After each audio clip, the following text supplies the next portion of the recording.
Nessa manhã nós estamos dando continuidade à nossa série de pregações nas cartas de João, que nós intitulamos de A Verdadeira Comunhão. E por isso eu peço que você abra sua Bíblia comigo na primeira carta do apóstolo João, capítulo 3. Nós vamos meditar hoje dos versos 11 a 24. 1 João 3, 11 a 24. Preste atenção no que a palavra de Deus tem para dizer para você nessa manhã. O texto diz assim: Esta é a mensagem que vocês ouviram desde o princípio, que nos amemos uns aos outros. Não sejamos como Caim, que pertencia ao maligno e matou seu irmão. E por que o matou? Porque as suas obras eram más e as de seu irmão eram justas. Meus irmãos, não se admirem se o mundo os odeia. Sabemos que já passamos da morte para a vida, porque amamos nossos irmãos. Quem não ama permanece na morte. Quem odeia seu irmão é assassino, e vocês sabem que nenhum assassino tem a vida eterna em si mesmo. Nisto conhecemos o que é o amor. Jesus Cristo deu a sua vida por nós e devemos dar a nossa vida por nossos irmãos. Se alguém tiver recursos materiais e vendo seu irmão em necessidade, não se compadecer dele, como pode permanecer nele o amor de Deus? Filhinhos, não amemos de palavra, nem de boca, mas em ação e em verdade. Assim saberemos que somos da verdade e tranquilizaremos o nosso coração diante dele quando o nosso coração nos condenar, porque Deus é maior do que o nosso coração e sabe todas as coisas. Amados, se o nosso coração não nos condenar, temos confiança diante de Deus e recebemos dele tudo o que pedimos, porque obedecemos aos seus mandamentos e fazemos o que lhe agrada. E este é o seu mandamento, que creiamos no nome do seu Filho Jesus Cristo e que nos amemos uns aos outros, como ele nos ordenou. Os que obedecem aos seus mandamentos permanecem nele e ele neles. Deste modo sabemos que ele permanece em nós, pelo Espírito que nos deu. Uma das marcas dos pensadores modernos, de alguns jornalistas do nosso tempo e daqueles que se dizem formadores de opinião da nossa era, é o que nós chamamos de discurso politicamente correto. O que vem a ser o discurso politicamente correto? É aquele tipo de discurso que faz com que realidades que precisam ser evidenciadas de uma maneira muito clara sejam atenuadas ou muitas vezes escondidas pelo artifício da linguagem. Então, quando a gente fala de vários temas na esfera pública, normalmente as pessoas tendem a trocar certos conceitos, certas palavras, para atenuar realidades que precisam ser reveladas a nós. Eu tenho certeza que você já viu algo a respeito do discurso politicamente correto no nosso tempo.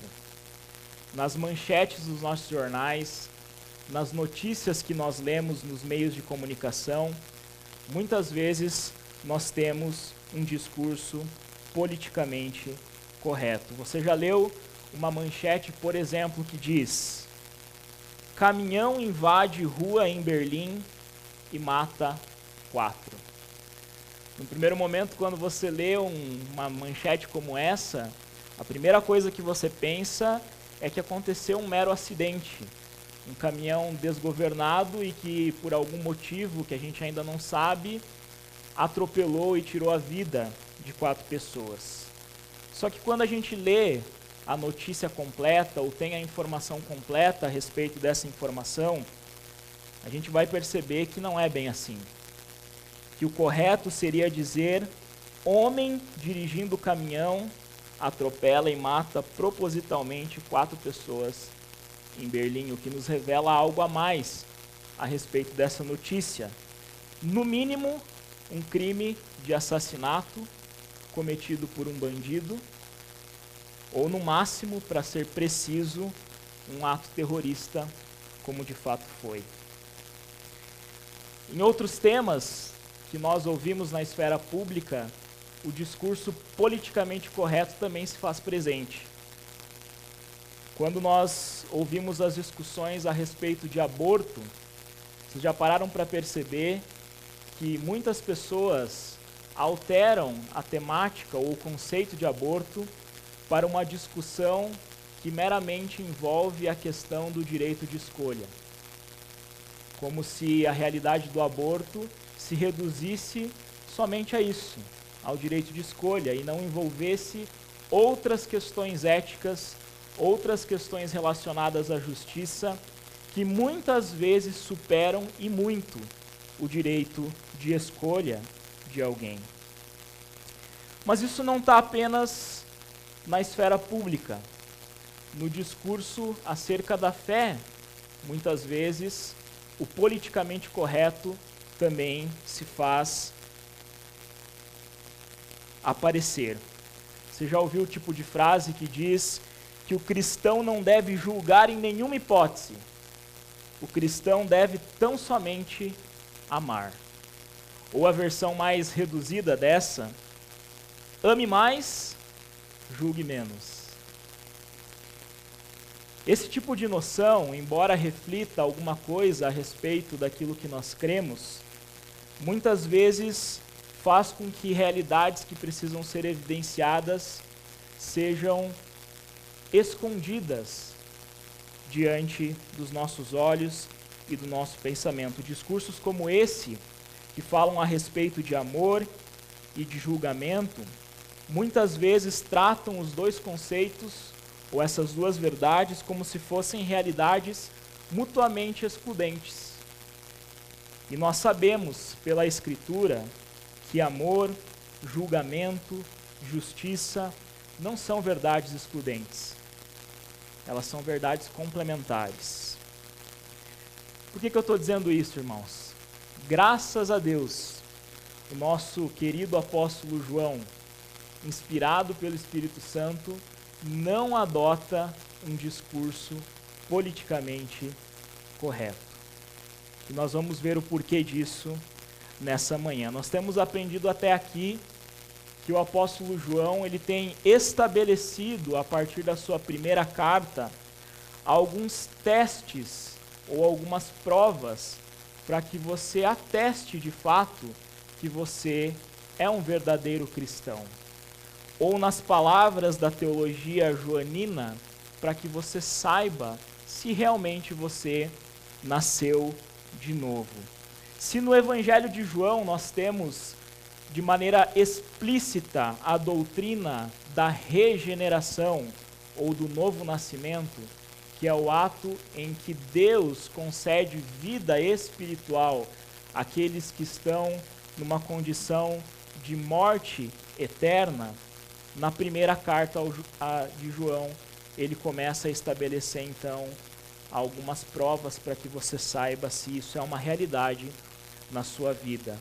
Foi mencionado nas pregações passadas que João fala a respeito da prova doutrinária. E a prova doutrinária para João, ela tem a ver com a pessoa de Cristo. O que você crê a respeito de Jesus Cristo. Nós sabemos que na época existiam muitas heresias que estavam entrando no seio da igreja e que eram heresias que diziam inverdades a respeito de Cristo.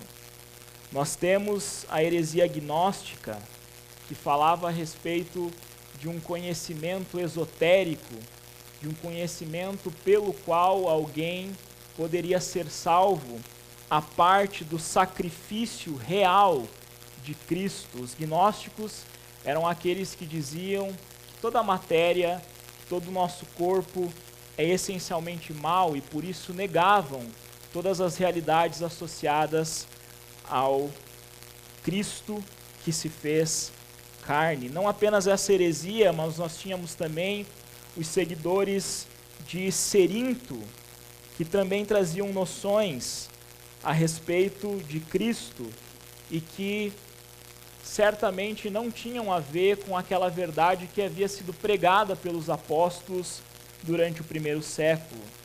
Os seguidores de Cerinto acreditavam que o Cristo, Messias, desceu sobre o homem no dia do batismo de Jesus e que, portanto, nós tínhamos que separar de maneira drástica o Jesus homem do Jesus Cristo, uma outra heresia daquele tempo.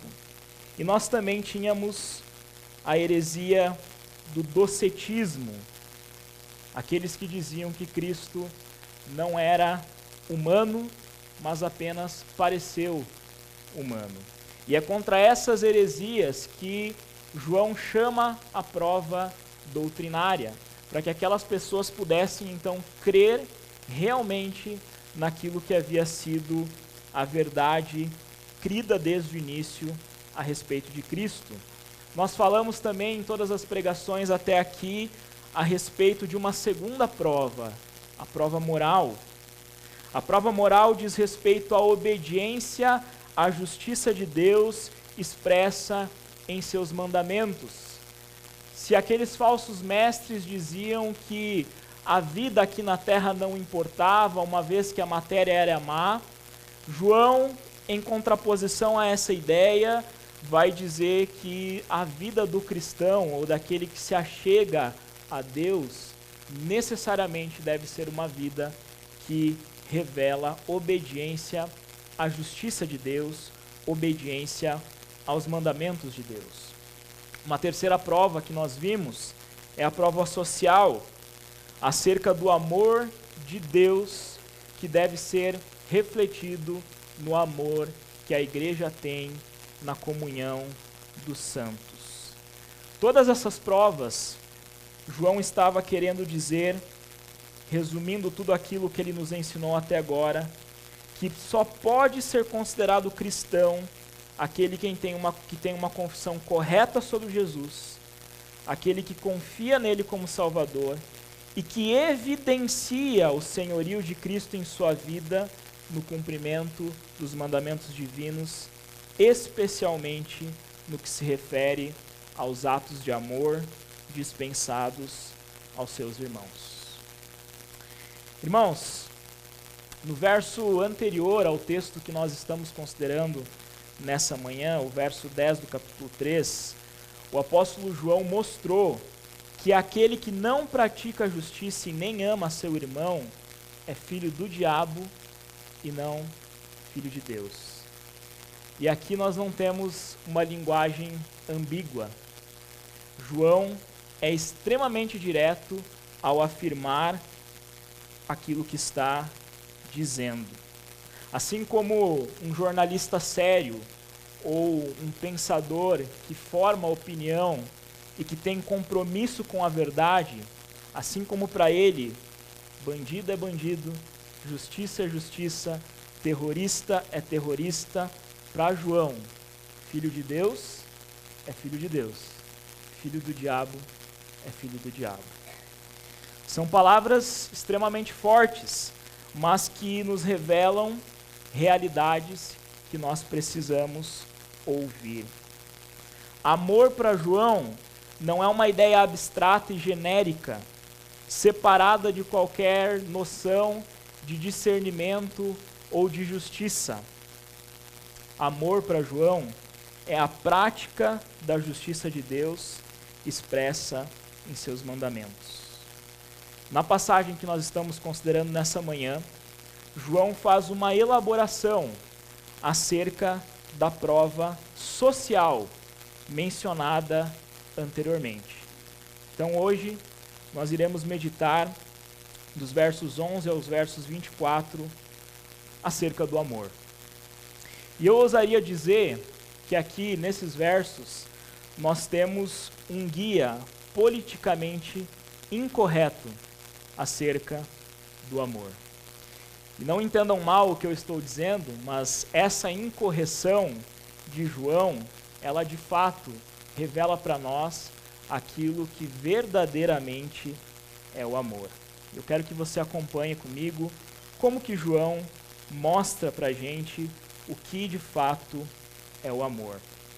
Em primeiro lugar, João relembra de maneira clara que o ensino acerca do amor é ouvido desde o princípio.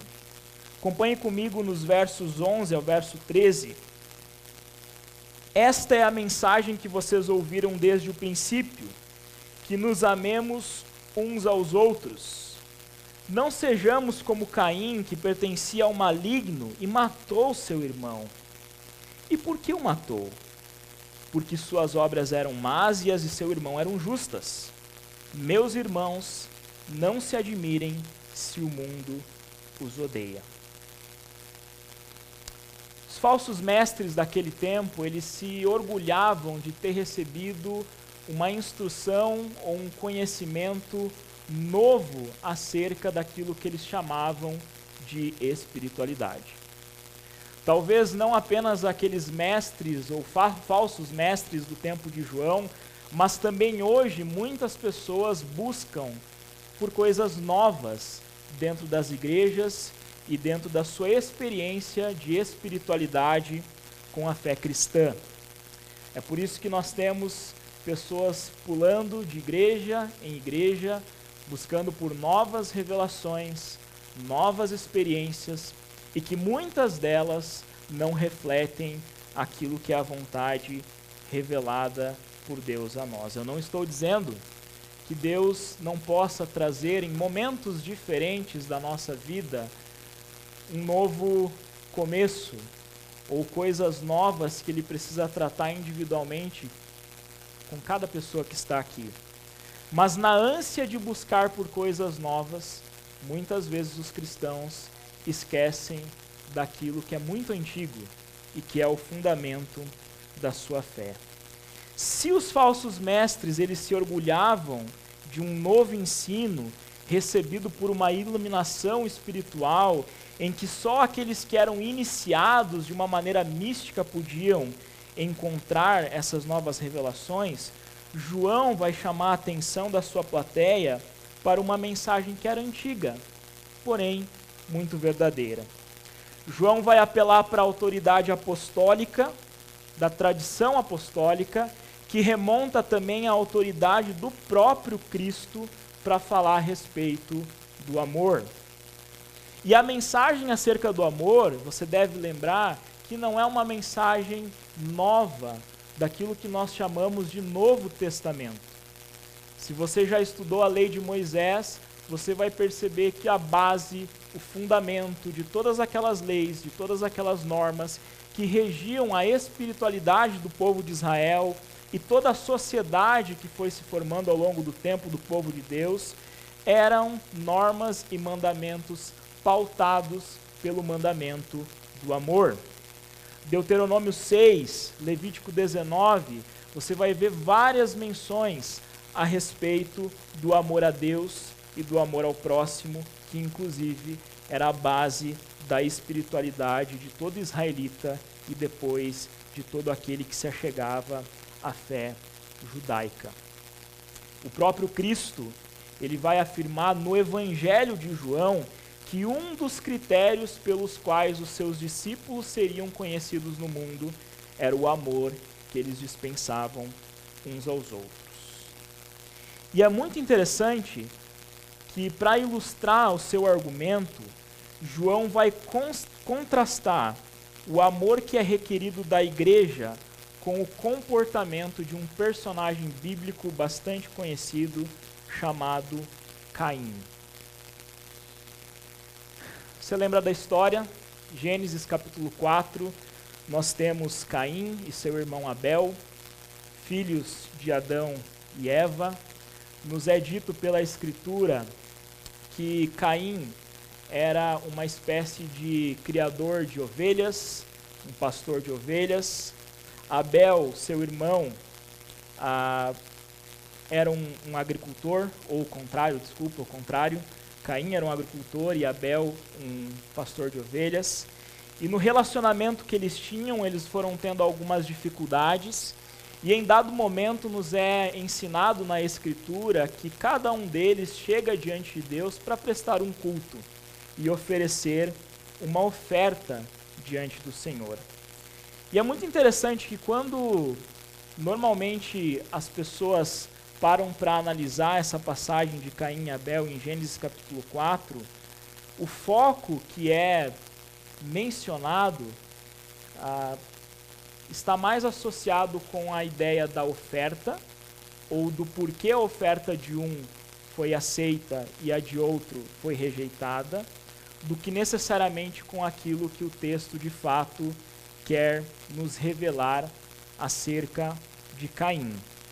Eu acredito que textualmente é possível sim perceber que existe uma qualidade de oferta que é colocada diante de Deus por Abel, comparada com a qualidade da oferta que é dada por Caim, e que no próprio texto a gente consegue perceber uma superioridade dessa oferta, porque a oferta de Abel ela é qualificada pelo autor bíblico quando ele nos diz que Abel entregou a oferta da gordura das primeiras crias em comparação a uma oferta que não é qualificada, uma oferta simplesmente do fruto da terra que foi entregue por seu irmão. Entretanto, eu concordo com Daniel Fuller quando ele diz que a intenção do autor bíblico nessa passagem de Gênesis não é nos falar a respeito da oferta, mas a respeito do ofertante. Isso é muito sério porque a Bíblia vai dizer que se Caim, ou melhor, Deus vai dizer para Caim que se ele procedesse bem, a sua oferta seria aceita. Você consegue perceber que dentro dessa história, Deus está muito mais preocupado com o coração do ofertante do que com a oferta que ele dá a Deus. O que o texto está nos ensinando é que essa disposição má de Caim revela de fato a sua real condição espiritual.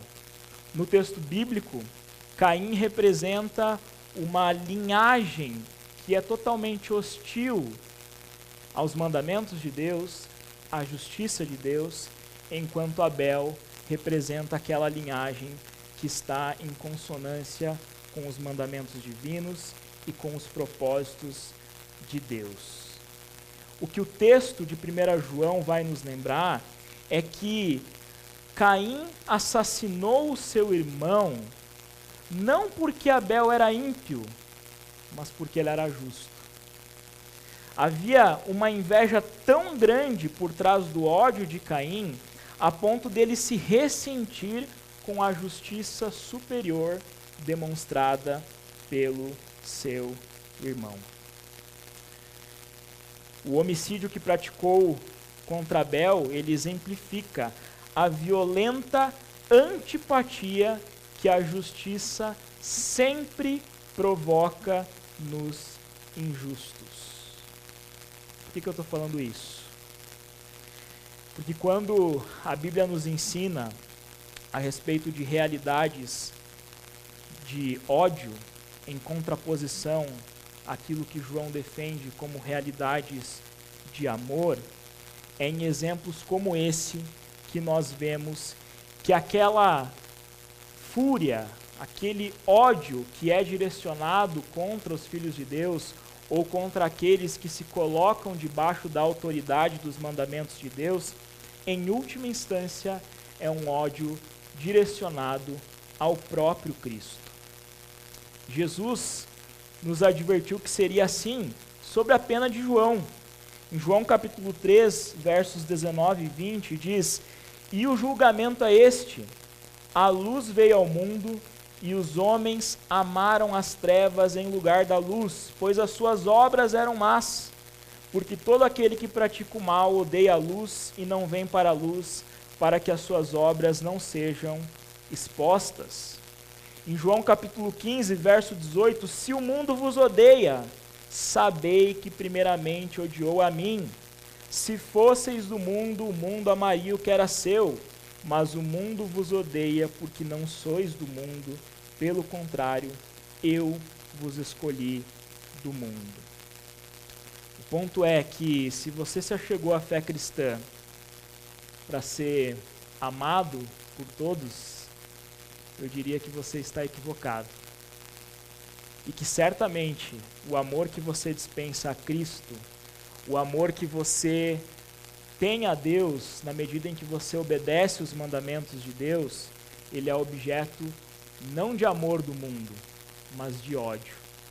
É por isso que você começa a pensar em todas as situações que você, como cristão, tem que enfrentar, a partir do momento em que você se posiciona, não com uma linguagem dúbia, uma linguagem politicamente correta para ganhar pessoas, mas com uma linguagem muito clara, estabelecendo aquilo que é certo e aquilo que é errado.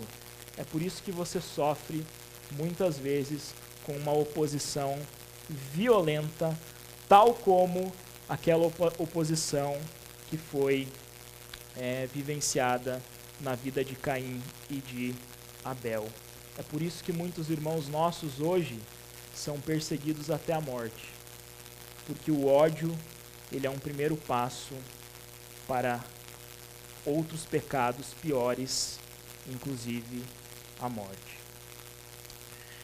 Em segundo lugar, João afirma de maneira categórica que o amor aos irmãos é evidência da salvação e que o ódio ao irmão é assassinato.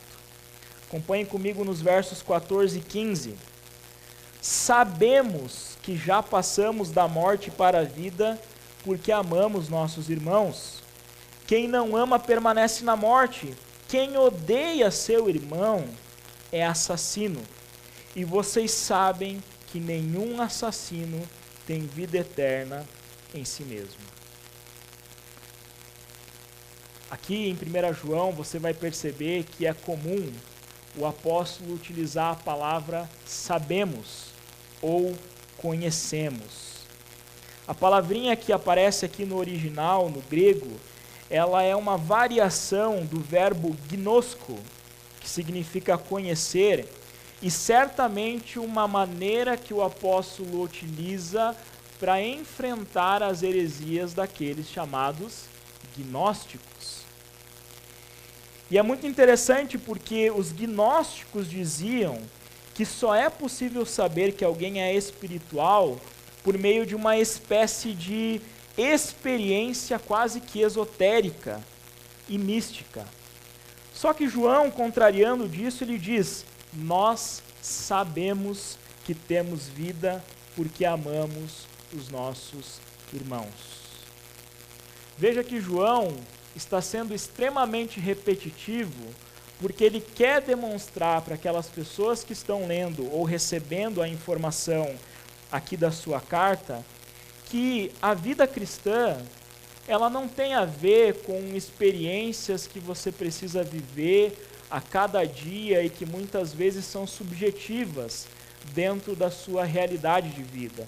Ela tem a ver com coisas que foram ensinadas desde o princípio, a saber que nós devemos amar os nossos irmãos. Eu concordo com John Stott quando ele diz que tornar-se cristão não é nada menos do que uma ressurreição ou uma vivificação. Para usar aqui os termos da teologia de João, sair da morte para a vida. No vocabulário do apóstolo João, amor, luz, vida fazem contraste com ódio, trevas e morte. Não é apenas o ódio, mas o ódio aos cristãos em especial, que revela o mundo em suas cores reais, pois em sua perseguição da igreja, o seu antagonismo a Cristo se disfarça. O ódio, portanto, é o oposto do amor.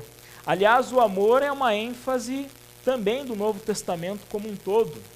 O amor nos é apresentado como uma virtude cristã, como o primeiro dos frutos do Espírito, como o sinal da realidade da fé, como a maior das 3 graças indispensáveis, sem a qual nada somos, para parafrasear o que diz o apóstolo Paulo na sua primeira carta aos Coríntios. E é por isso que do amor flui aquilo que nós chamamos de verdadeira comunhão.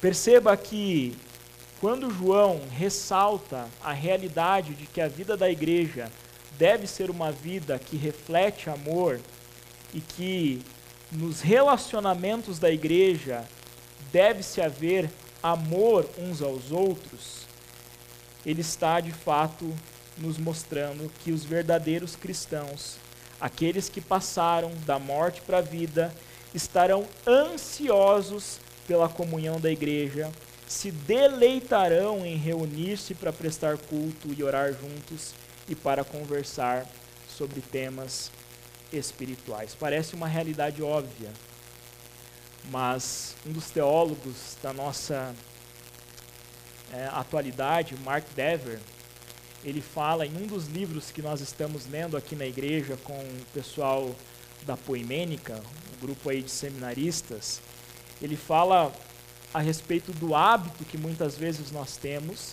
e que ele chama de um hábito extremamente diabólico, que é o fato de que enquanto nós estamos ouvindo a palavra de Deus no ambiente de culto, nós prestamos atenção e falamos a respeito da palavra e cantamos a respeito da palavra, mas no momento em que nós saímos, quando nós vamos nos reunir nas nossas casas para almoçar e viver a nossa vida cotidiana durante a semana, nada a respeito daquilo que foi pregado ou a respeito de Cristo é mencionado nas nossas conversas, inclusive conversas entre irmãos.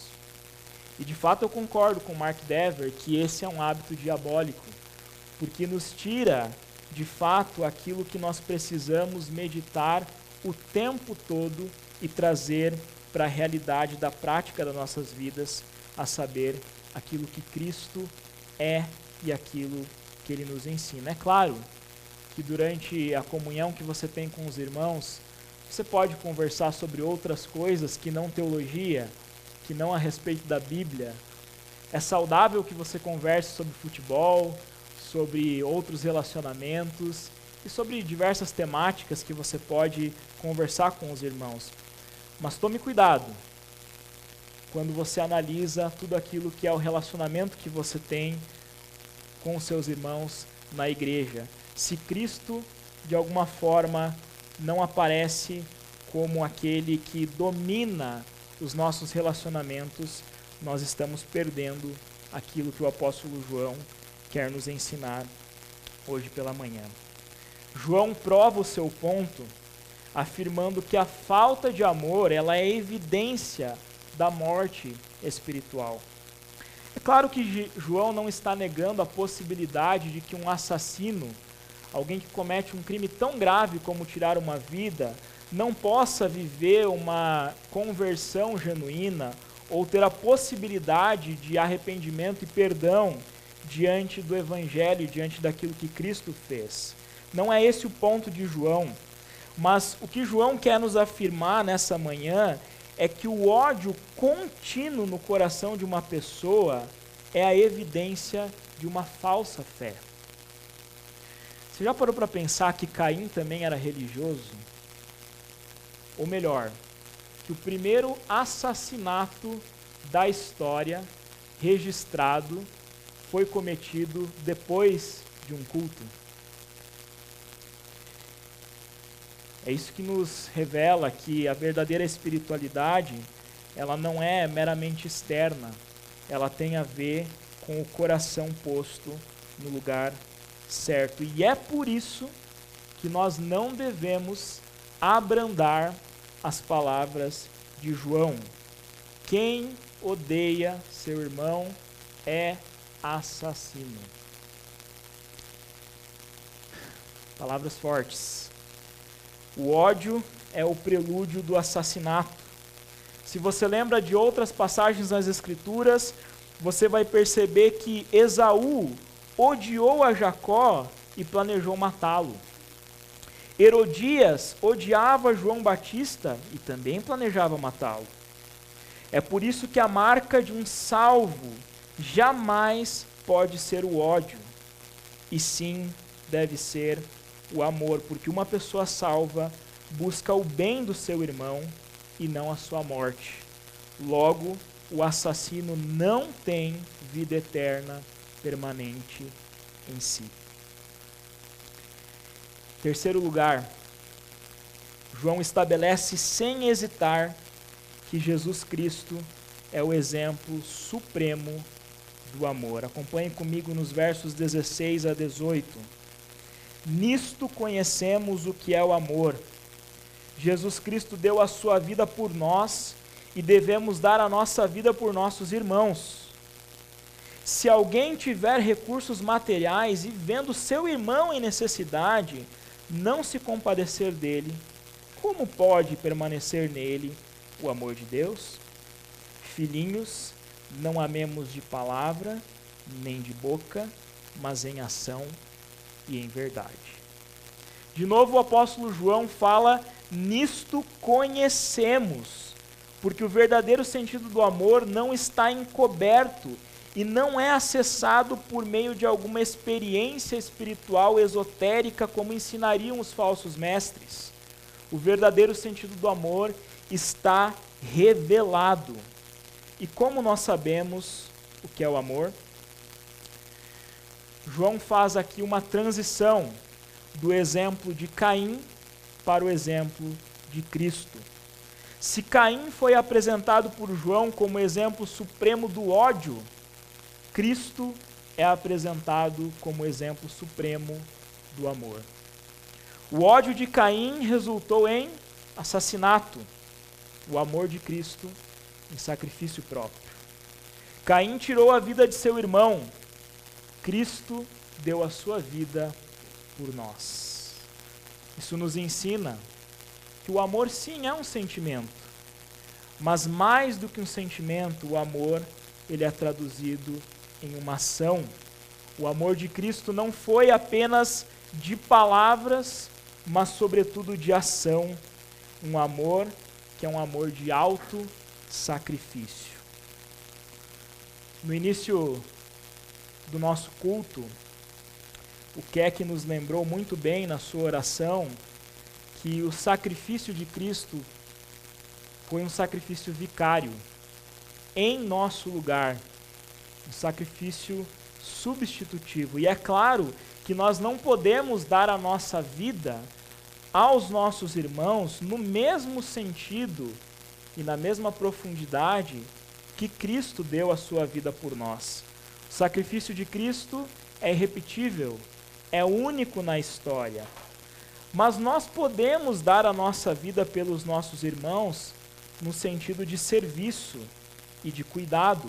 E é isso que nós imitamos ao olhar o exemplo de Cristo. Perceba que dos versos 16 ao verso 17, há uma transição do geral para o particular. Se no verso 16, João utiliza a forma plural, irmãos, no verso 17, ele fala no singular, irmão. Isso é muito significativo e não acontece aqui no texto por mero acaso. João tem a intenção de nos revelar alguma coisa, e eu concordo também com John Stott, quando ele diz que a intenção do autor é chamar a atenção para amarmos aquele irmão que está próximo da gente, porque por vezes, por causa do nosso coração pecaminoso, nós transformamos aquilo que é bom e que vem de Deus a respeito do amor em uma coisa ruim. Amar todos os irmãos pode ser uma desculpa para não amar um irmão em particular. E João também nos ensina que amor é uma questão de compaixão. A nova tradução A NVI, ela utiliza a expressão não se compadecer dele, enquanto que traduções mais antigas utilizam a expressão aquele que fechar o seu coração. E a ideia básica aqui das expressões é a mesma. O amor de Deus que permanece no cristão se expressa quando nós entregamos nossas vidas aos irmãos, especialmente aquele irmão que está passando por necessidades. Para João, compaixão é abrir o bolso e não apenas abrir a boca. E eu quero que você perceba que João, quando fala a respeito disso, ele não está tratando de uma questão menor em relação a todo o seu discurso. Isso fica patente nas traduções mais antigas, especialmente na tradução da Almeida, porque João está fazendo um paralelo entre aquilo que ele escreveu no verso 15 do capítulo 3 com aquilo que ele está escrevendo agora no verso 17. Preste atenção. Assim como a vida não permanece no assassino, como João defendeu no verso 15 do capítulo 3, o amor de Deus não permanece naquele que é mesquinho diante do seu irmão necessitado. Tanto que odeia, quanto aquele que é indiferente à necessidade do irmão, são rejeitados por Deus. Essa é uma palavra também extremamente forte quando a gente considera aquilo que João está querendo ensinar para a gente hoje. Em quarto lugar, eu vou encaminhando para o final da mensagem.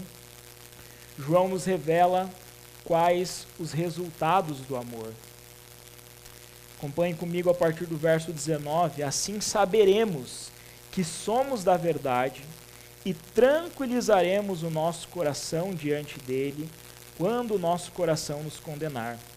Porque Deus é maior do que o nosso coração e sabe todas as coisas.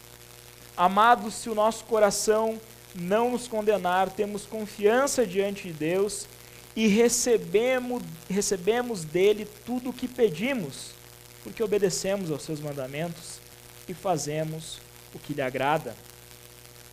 E este é o seu mandamento, que creiamos no nome de seu Filho Jesus Cristo e que nos amemos uns aos outros como ele nos ordenou. Os que obedecem aos seus mandamentos permanecem nele e ele neles. Deste modo, sabemos que ele permanece em nós, pelo Espírito que nos deu. O primeiro resultado do amor apontado pelo apóstolo João é uma consciência tranquila. E essa consciência tranquila, ela vem quando nós temos, de fato, a consciência de que amamos os nossos irmãos diante de Deus. Em outras palavras, é amando os outros de verdade que saberemos que somos da verdade. Mas se de algum modo a nossa consciência nos acusar, o que João está querendo nos dizer nessa manhã é que nós não devemos considerar a nossa consciência como a palavra final acerca da nossa condição espiritual. Nós devemos apelar para Deus, que é maior do que a nossa consciência. Ele conhece o mais profundo do nosso ser. A nossa salvação, ela não está baseada nas nossas obras. Ela é atestada pelas nossas obras. A nossa salvação tem como base o sangue que o próprio Deus verteu na cruz, na pessoa do seu Filho, em nosso lugar. Então, se nessa manhã a nossa consciência nos acusa, quando ela nos fala a respeito do amor que nós dispensamos ou deixamos de dispensar aos nossos irmãos, nós temos que lembrar do sacrifício vicário de Cristo em nosso lugar e que Deus conhece a nós mesmos muito mais do que nós sabemos a respeito de nós mesmos. O segundo resultado do amor apontado por João é que nós temos orações respondidas. Em apenas 2 ocasiões, aqui na primeira carta de João, ele fala a respeito de oração. Aqui no trecho que nós estamos considerando, e também no capítulo 5, nos versos 14 e 15. E em ambas as ocasiões, preste atenção no que ele está dizendo. Ele diz que as orações só serão respondidas se observarmos duas condições: obediência aos mandamentos e submissão à vontade de Deus. Porque as nossas orações, elas são de fato interrompidas se nós temos uma vida de desobediência a Deus, assim como Caim e o seu culto mundano foram rejeitados por Deus por causa das suas atitudes más. A obediência a Deus é uma evidência de que estamos em sintonia com a sua vontade e por isso Ele nos ouve. Mas que mandamentos nós devemos obedecer? E é muito interessante que João fala a respeito de um só mandamento e que traz dois aspectos: fé em Cristo e amor uns aos outros. João aplica aqui o termo crer no nome de Jesus no sentido oriental. O nome de uma pessoa significa tudo o que ele é, porque Jesus não pode, em hipótese alguma, ser diminuído. Ambos os títulos, Filhos de Deus e Cristo, apontam para a sua divindade, uma verdade que seria negada veementemente pelos falsos mestres da época de João. Em outras palavras, a questão não é apenas crer em Jesus, mas crer naquilo que Deus nos diz sobre Jesus por intermédio da pregação apostólica. E se cremos em tudo aquilo que Jesus é, somos impulsionados a amar nossos irmãos da maneira mais adequada possível. É por isso que eu gosto de repetir que doutrina e prática são duas coisas que jamais se separam. Aquilo que você afirma a respeito de Cristo vai influenciar a maneira como você vive. Pense em quem Cristo é, plenamente Deus, plenamente homem, e veja o quanto isso interfere na sua vida prática, especialmente nos seus relacionamentos de amor. Isso nos leva ao último resultado do amor apontado por João: a permanência garantida no amor de Deus. Aquele que guarda os mandamentos permanece em Deus e Deus nele. E aqui nós temos talvez um eco das palavras do próprio Cristo, que disse em João 14, 21, quem tem os meus mandamentos e lhes obedece, esse é o que me ama. Aqui nós temos uma abordagem totalmente condicional do amor. Você já ouviu também a frase que fala que o amor de Deus, ou o nosso amor, deve ser incondicional? Eu diria que nem sempre. Dr. Carson escreve um livro a respeito da doutrina do amor, que tem como título A Difícil Doutrina do Amor de Deus. E ele começa escrevendo esse livro dizendo que se nós falássemos a respeito da dificuldade de se entender a doutrina da eleição, ou qualquer outra doutrina associada aos mistérios da vontade de Deus, nós estaríamos falando aquilo que é o óbvio, que as pessoas normalmente têm dúvida. Mas quando nós falamos que a doutrina a respeito do amor de Deus é uma das doutrinas mais difíceis de serem compreendidas, nós de fato estamos nos achegando àquilo que a Bíblia nos ensina sobre o amor de Deus. E aqui nesse caso, o amor, ele é totalmente condicional, porque o próprio Cristo afirmou isso, que aquele que o ama é aquele que obedece os seus mandamentos. O apóstolo João, ele termina dizendo que nós sabemos que Deus permanece em nós pelo Espírito que Ele nos deu. Pode parecer que a menção aqui ao Espírito introduz um critério muito subjetivo, pelo qual você possa avaliar a segurança da sua salvação. E, de uma maneira rápida, parece que ele está contrariando tudo o que ele afirmou até agora.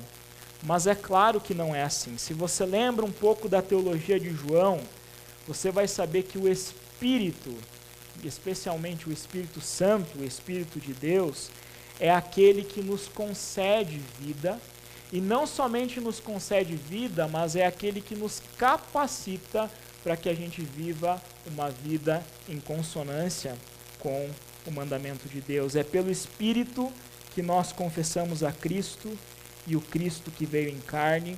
É o Espírito que nos habilita a crermos em Jesus e é o Espírito que habita em nós e é a prova de que nós permanecemos em Deus. Então, mais do que ser uma ideia abstrata e subjetiva, o que João está nos indicando é que, de fato, os verdadeiros adoradores adoram a Deus em espírito, porque são alvo da regeneração, do novo nascimento e da ação contínua do Espírito Santo em suas vidas.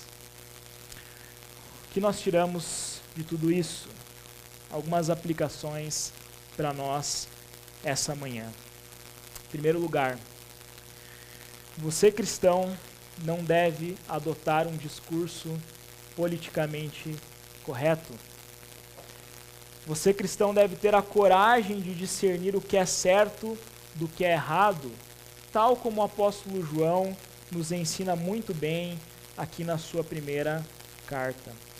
Lembra daquilo que os nossos avós e nossos pais nos diziam, que parecia um ensino tão simples, mas que muitas vezes nós negligenciamos, quando eles nos diziam: meu filho, o certo é certo, o errado é errado. É lógico que nós devemos procurar o porquê das coisas, o porquê é certo e o porquê é errado fazer, pensar determinadas coisas. Mas o que o apóstolo João quer nos mostrar aqui de maneira patente e muito clara é que nós temos um padrão a ser seguido que nos ensina tudo a respeito da vontade de Deus, que é o padrão do próprio Cristo. Não fique surpreso se ao ser assim e ao fazer a vontade de Deus, você seja odiado pelo mundo, porque é assim mesmo que deve ser. Uma segunda aplicação para nós, além do discurso correto, que a nossa fé também possa ser traduzida em ações de amor sacrificial, tal como Cristo nos ensinou em palavras e ações.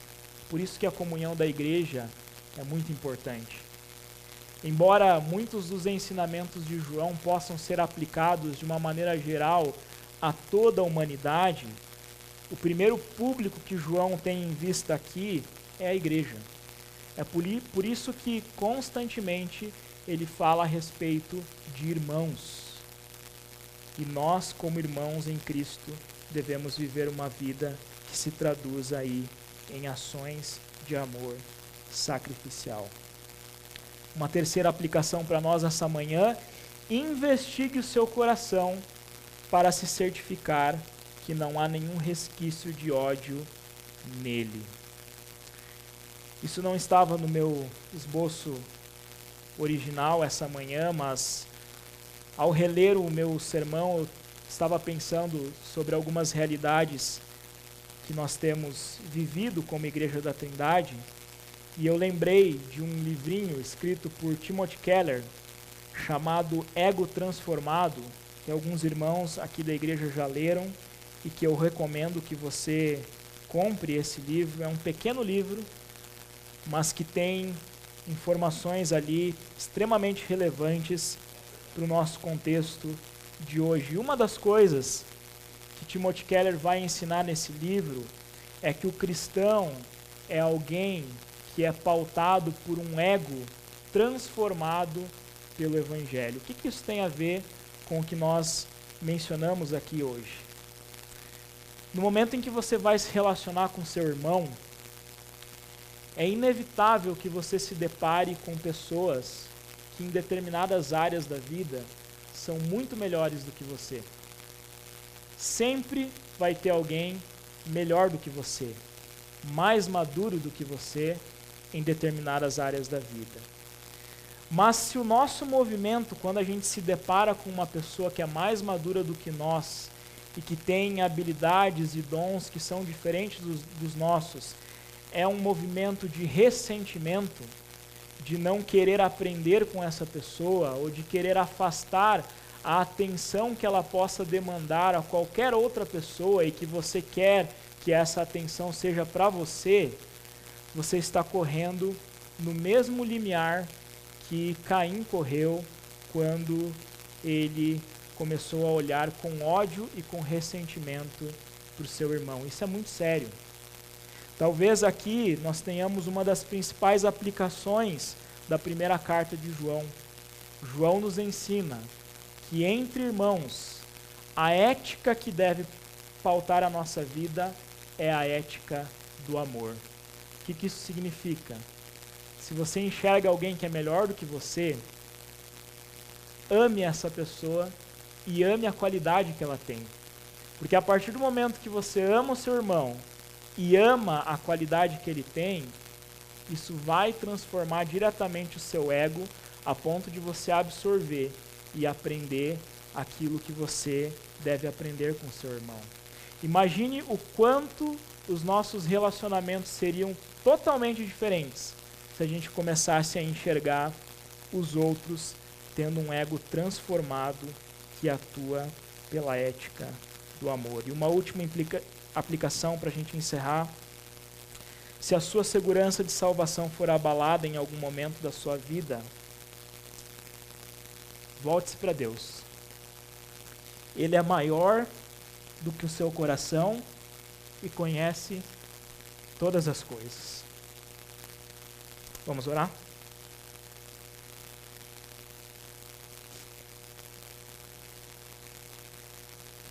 Senhor Deus, nós estamos diante da Tua Palavra, ouvindo coisas tão profundas que o Senhor tem para nos ensinar, mas que também são muito simples e que expõem, ó Deus, muitas falhas que nós temos vivenciado nos nossos relacionamentos como irmãos. E diante de todas essas coisas, que o Senhor possa trazer à tona, ó Deus, os relacionamentos quebrados que existem aqui no nosso meio, para que pessoas movidas pelo Teu Espírito possam se reconciliar e viver o amor prático e sacrificial, tal como o Senhor nos ensinou a partir do exemplo de Cristo, ó Deus. Deus, nos ajude a termos firmeza para que o nosso discurso não seja um discurso aguado, politicamente correto, que muitas vezes desconstrói conceitos e não revela a realidade das coisas. Dá-nos a ousadia de pregar o Teu Evangelho tal como o Teu Evangelho é. Dá-nos conhecimento para que a nossa confissão a respeito do Teu Filho seja correta, para que a gente entenda a perfeita humanidade e a perfeita divindade de uma forma a transformar, ó Deus, toda a nossa vida e todos os nossos relacionamentos, ó Deus. Deus, nós sabemos que somos falhos e que muitas vezes nos sentimos inseguros diante de tantas realidades que vivemos, mas nós te pedimos, ó Deus, que o Senhor traga consolação que vem do alto, que o Senhor traga a verdade, ó Deus, de que o Senhor está acima das nossas consciências, acima do nosso coração, que o Senhor sabe todas as coisas e que o Senhor tem preparado, ó Deus, tudo aquilo que o Senhor quer para as nossas vidas da maneira mais agradável por si. O supremo de Cristo invada as nossas mentes e transforme toda a realidade das nossas vidas, ó Deus. É isso que eu te peço, te agradeço em nome de Jesus.